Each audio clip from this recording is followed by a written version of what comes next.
সম্মানিত দিনী ভাই বোন, ইবনে আব্বাস রাদিয়াল্লাহু তাআলা আনহু বলেন, রাসূল সাল্লাল্লাহু আলাইহি ওয়াসাল্লাম বলেছেন, আইনানে লা তামাসসুমান নার, দুই শ্রেণীর চক্ষু, দুই শ্রেণীর মানুষ, তাদেরকে আগুন স্পর্শ করবে না, ওরা জাহান্নামে যাবে না।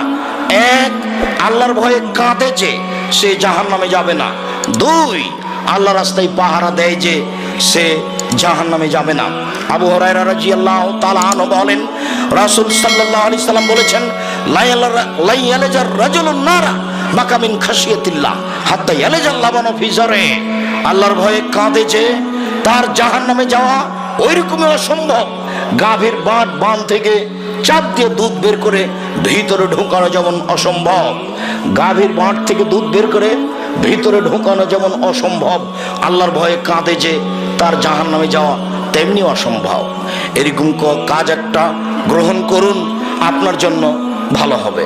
মুআবিয়া ইবনে হাওদা রাদিয়াল্লাহু তাআলা আনহু বলেন, রাসূল সাল্লাল্লাহু আলাইহি সাল্লাম বলেছেন, সালাসাতু উয়ুনিন লা তারাহুমান নার, তিন শ্রেণীর চক্ষু, তিন শ্রেণীর মানুষ, ওদেরকে জাহান্নাম দেখবে না, ওরা জাহান্নামে যাবে না।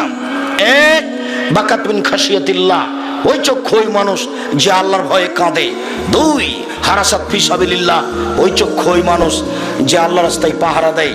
তিন, গাজাতান মাহারিমিল্লাহ, ওই চক্ষু ওই মানুষ যে বেগানা নারীকে দেখে চক্ষু নিচু করে, অপর নারীকে দেখে চক্ষু নিচু করে, যে সে জাহান্নামে যাবে না, জাহান্নামের আগুন তাকে স্পর্শ করবে না। উবাদা ইবনে সামিত, আজমুল্লাকুমুল জান্নাহ, পৃথিবীর মানুষ তোমরা 6টি জিম্মেদারি গ্রহণ করো, আমি মুহাম্মদ সাল্লাল্লাহু আলাইহি সাল্লাম তোমাদেরকে জান্নাতে নিয়ে যাওয়ার জন্য জিম্মেদারি নিলাম। এক, উসদুকা হাদাসতুম, কথা বললে সত্য কথা বলো, কিভাবে জান্নাতে নিয়ে যেতে হবে সেটা আমার ব্যাপার। দুই, ওয়াফিজা ওয়াতুম, পূর্ণ করো ওয়াদা, যদি মানুষের সাথে ওয়াদা করে থাকো কিভাবে জান্নাতে নিয়ে যেতে হবে সেটা আমার ব্যাপার। তিন, অদ্বৈজ উতুমেন্তুম, আমানত রাখা হলে, মসজিদের টাকা থাকলে, মাদ্রাসার টাকা থাকলে, জনগণের টাকা তোমার কাছে থাকলে সময়ে তা দিয়ে দাও, কিভাবে জান্নাতে নিয়ে যেতে হবে সেটা আমার ব্যাপার। চার, ওয়াহফাজু ফুরুজাকুম, জেনায় লিপ্ত হয়েও না, কিভাবে জান্নাতে নিয়ে যেতে হবে সেটা আমার ব্যাপার।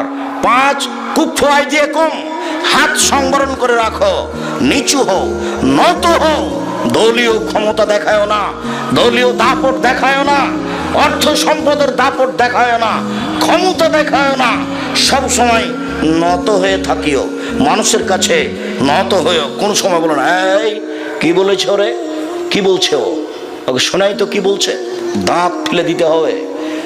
খুব প্রস্তুতি নিয়ে